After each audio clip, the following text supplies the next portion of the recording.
Nairobi Governor Johnson Sakaja has reaffirmed his support for the Nairobi River Regeneration Program, saying it improves safety along riverbanks, restores the environment and creates jobs for local communities. Speaking to the Senate Committee on Lands, Environment and Natural Resources, Sakaja said the county government is working with the national government and Nairobi Rivers Commission to revive the city's rivers. He also promised to guide residents affected by demolitions in Korogosho through the compensation process.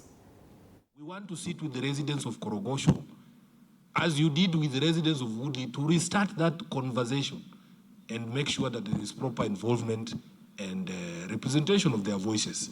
The people you have spoken to, the ones who are upstream, I would think, Governor, those are the ones you ask to send emails. Because many of you, you go to the ground.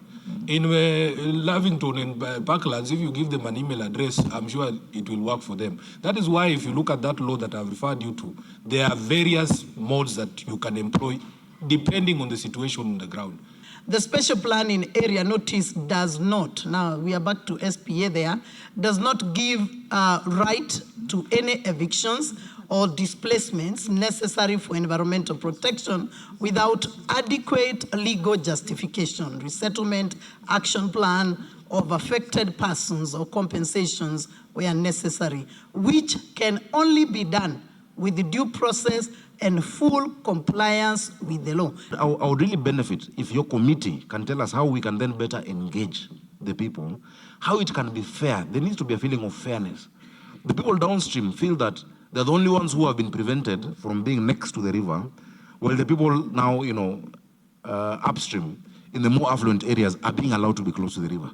And I've explained there must be fairness, whether it is Kilimani, Lavington, Kileleshwa, and that is easier. That is, even politically, it is easier, it is fewer people.